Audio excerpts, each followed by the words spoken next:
Olá, meu nome é a professora Maria Luísa e agora a gente vai para a nossa última parte da primeira aula de sistema tegumentar, a anatomia dele. A gente já viu alguns anexos da pele na última parte da aula e agora a gente vai ver o último anexo deles, que são as glândulas sudoríparas, tá?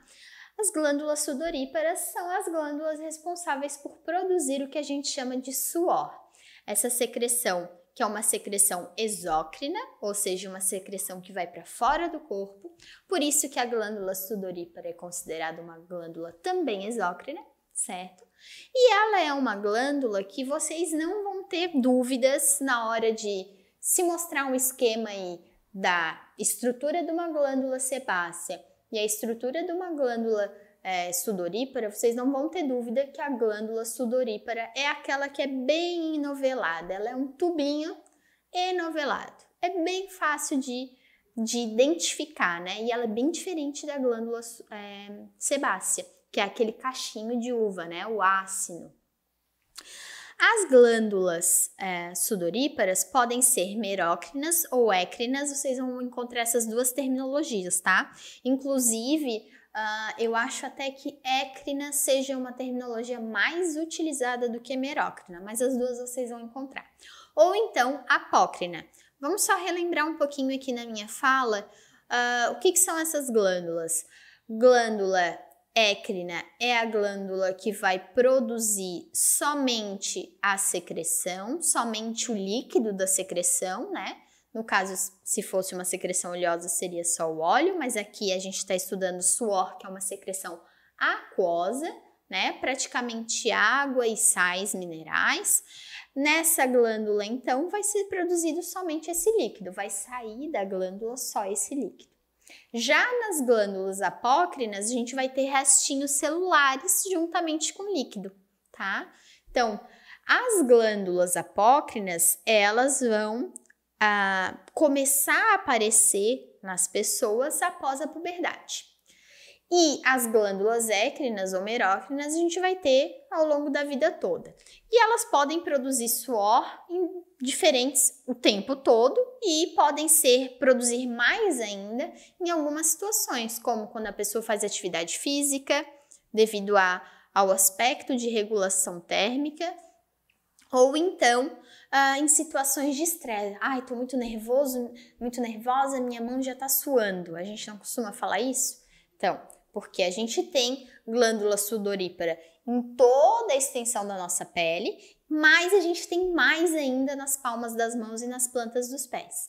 E aí a gente vai produzir, na hora do estresse, vai produzir mais suor nessas regiões que tem bastante glândula sudorípara.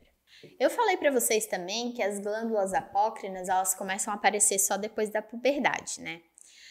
Todo mundo já passou pela puberdade e sabe que é nessa fase que a gente começa a ter odores corpóreos, né? Alguns odores corpóreos, como por exemplo, o CC, cheirinho aqui debaixo do braço, na axila, né? Então, por que isso começa a aparecer justamente nessa época da vida?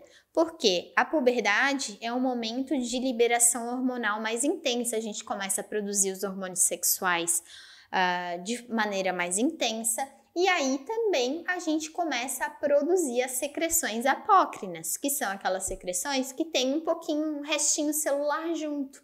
Esse restinho celular é ideal para as bactérias irem lá e querer comer esse restinho celular. As bactérias que estão na nossa pele. A gente tem uma flora natural da pele, né? Isso eu não falei para vocês, mas considerando que a nossa pele está em contato com o meio externo o tempo todo, a gente tem uma flora maior, né? Uma flora bacteriana na pele, tá? E essa flora, a gente pode viver muito bem com ela se a gente não tiver nenhuma lesão na pele, mas se a gente tiver alguma lesão, essa flora pode se tornar invasiva, né? Então, a flora bacteriana vai aproveitar esse suorzinho ali debaixo do braço e vai aproveitar esse restinho de célula para se alimentar. E durante essa alimentação, as bactérias vão se proliferar nessas regiões onde a gente tem glândulas apócrinas e produzir um mau odor. Esse mau odor, ele nada mais é do que metabólitos das bactérias que estão ali se alimentando dos nossos restinhos celulares. Então, isso começa a acontecer a partir aí da puberdade. O suor, como eu falei para vocês, ele é um líquido transparente, que ele não tem cor, não tem cheiro, tá? O cheiro do suor que vem das glândulas apócrinas nada tem a ver com o líquido suor, tem a ver com as bactérias produzindo metabólitos a partir da decomposição dos nossos restos celulares. Mas o suor, ele é um líquido transparente, ele é água com sais, sal, quais sais, né?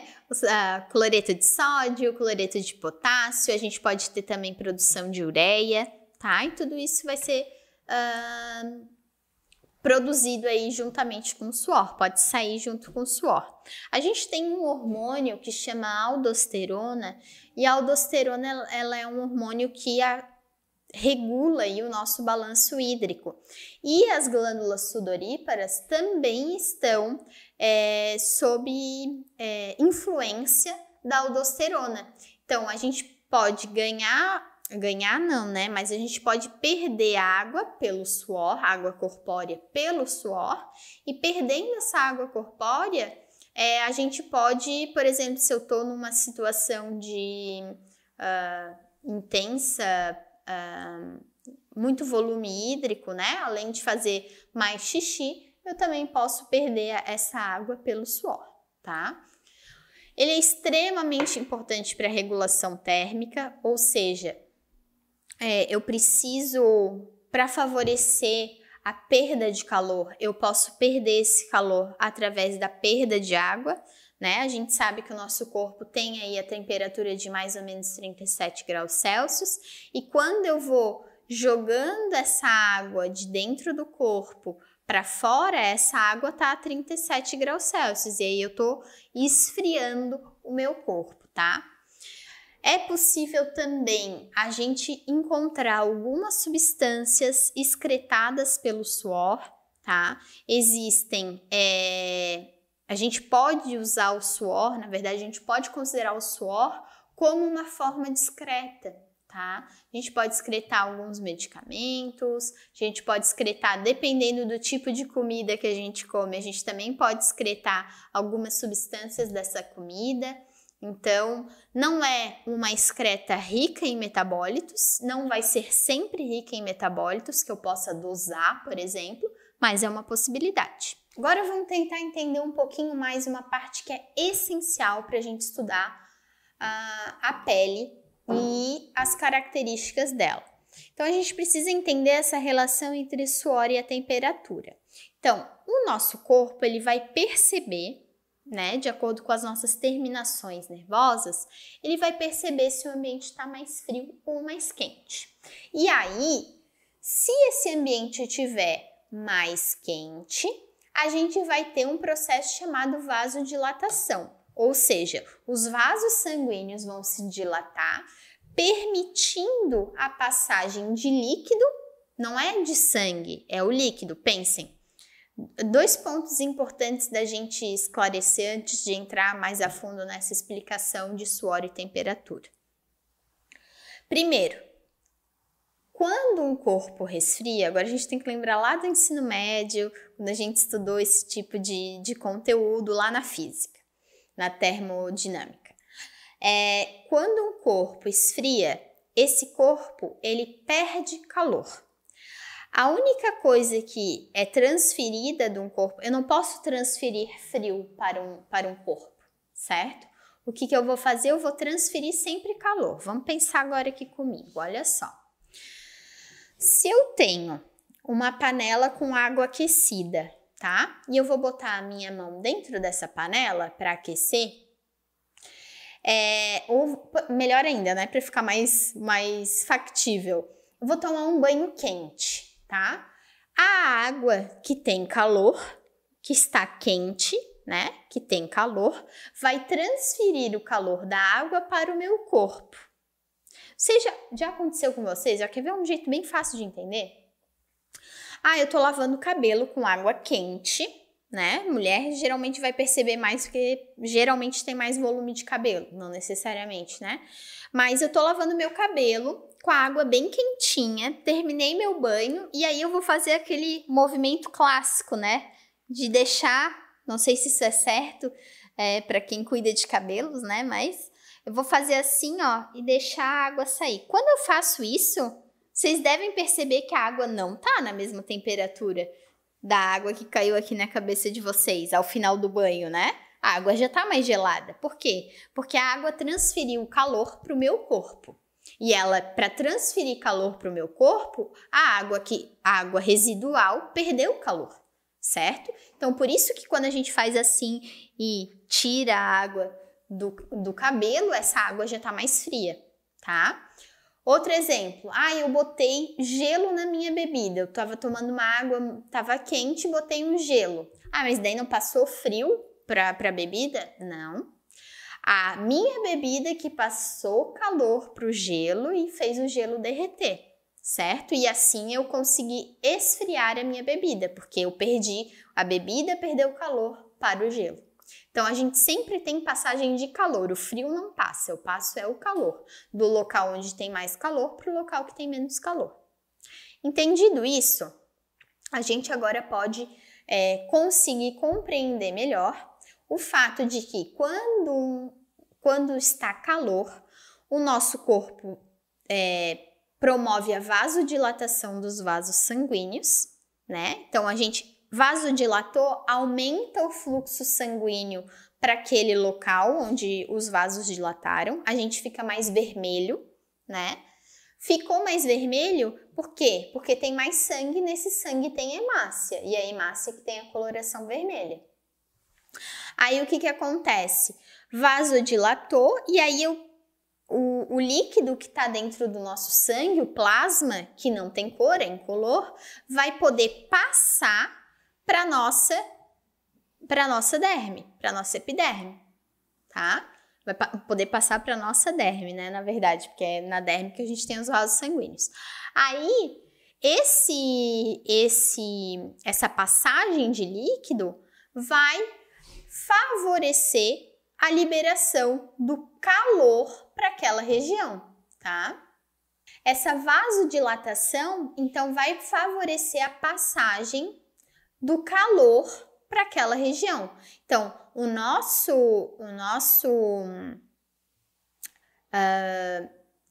podemos falar espessamento? Não é espessamento do vaso, né? Mas o aumento da espessura do vaso, do calibre do vaso, melhor dizendo, o aumento do calibre do vaso vai fazer com que esse sangue chegue mais próximo da região da epiderme, fazendo com que esse calor seja dissipado pela epiderme e a gente fique mais, perca um pouco de calor, tá? Beleza, entendemos como que o calor vai se dissipando pela vasodilatação. A vasodilatação, então, faz com que o vaso chegue mais perto, chegue mais perto da epiderme, né? E a epiderme, então, vai dissipar esse calor para o meio externo. Como que as glândulas sudoríparas, então, vão favorecer a liberação de suor? Então,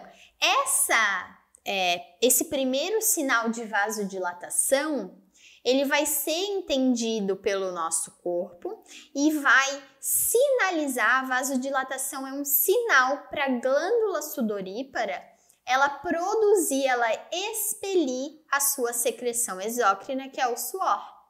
Quando ela secreta o suor, o que acontece? Esse suor, ele tá quentinho, tá a 37 graus, e ele vai ir para a região externa do nosso corpo, favorecendo então a saída desse líquido que está quente. Como eu vou perdendo o líquido e esse líquido está quente, eu vou resfriando o meu corpo.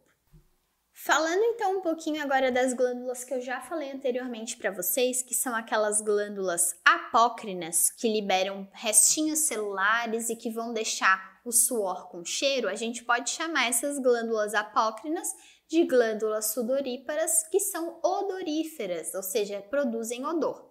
A gente vai ter essas glândulas onde? Na axila, como eu já falei para vocês, na região do couro cabeludo. Sabe quando a gente acorda assim com aquele cheiro de cabeça dormida?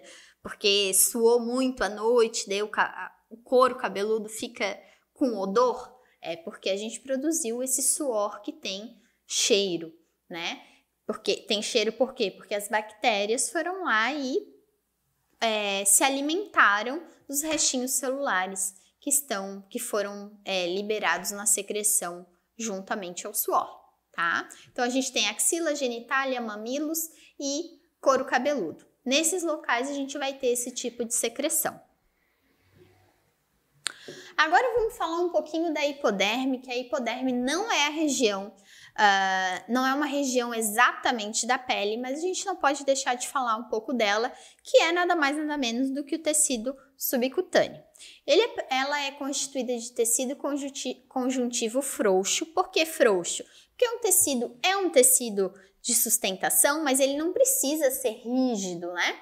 Ele já está mais abaixo ali da camada da pele, então ele é um tecido de sustentação, mas não tão rígido, né? Ela vai ajudar a fixar a pele nas estruturas que vêm abaixo da pele, ou seja, a camada muscular, por exemplo, né? A gente tem a musculatura abaixo da pele e ela faz esse meio de campo aí entre a pele e as camadas abaixo. Então a hipoderme faz isso.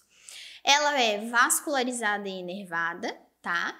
E também, dependendo aí de como eu olho, do local onde eu vou olhar essa quantidade de hipoderme, ela vai corresponder mais ou menos de 15 a 30% do nosso peso corporal. Então, por que quando a gente vai no nutricionista a gente mede a nossa gordura subcutânea com aquele aparelhinho assim de ver se tem um pneuzinho, mede o pneuzinho assim?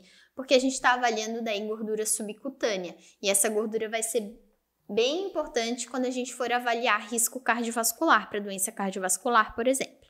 Como eu já falei para vocês, a espessura da hipoderme vai variar de acordo com características genéticas e com o local onde a gente está medindo essa gordura. Geralmente a gente vai ter mais na região da barriga, né? Por exemplo, eu não vou ter muita gordura subcutânea no meu pé, por exemplo. Eu vou ter mais na região da barriga, coxas, né? E ele vai servir essa camada de gordura. Veja que eu tô falando de gordura. Na hipoderme a gente tem tecido conjuntivo frouxo, mas a gente tem uma camada grande de tecido adiposo também, né? De adipócito. Ele vai servir como um isolante térmico, então ajuda a gente, nós somos animais homeotérmicos, a gente tem que manter a temperatura, manter esses 37 graus, independente da condição que esteja no meio exterior. Então a gente vai precisar, essa gordura ajuda nesse sentido de isolar o nosso organismo. Também vai servir como proteção mecânica, é mais uma barreira ali para não impactar órgãos internos, principalmente.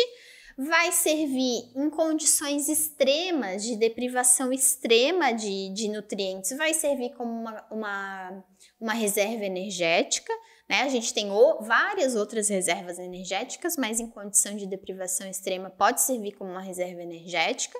Também é o local das temidas celulites, tá? Aquele aspecto ondulado, ele é promovido pela epiderme, pela hipoderme, e também pode ser uma via valiosíssima da administração de medicamentos. A gente pode sim aplicar medicamentos ali, são geralmente medicamentos que têm essa característica de se combinar bem a gorduras, vão ser super bem absorvidos ali e é uma via não tão invasiva, não é tão invasiva quanto uma via intravenosa, por exemplo, e super interessante para a gente usar mais aí, usa mais em hospital, né? Acaba usando mais em clínica e tal, não tanto em casa, mas, por exemplo, no caso dos diabéticos que vão aplicar insulina, usam com a maior frequência o tecido subcutâneo para administração de medicamento.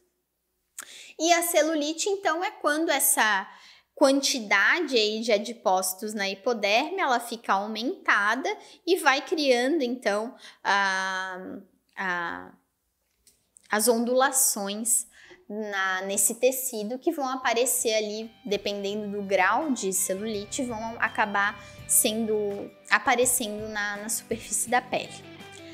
É isso então, gente, foi uma aula longa, cheia de conteúdo, mas eu espero que vocês tenham gostado e que vocês tenham ficado agora com curiosidade para entender um pouquinho mais da fisiologia da epiderme, da pele, que a gente vai ver na nossa próxima aula. Até mais!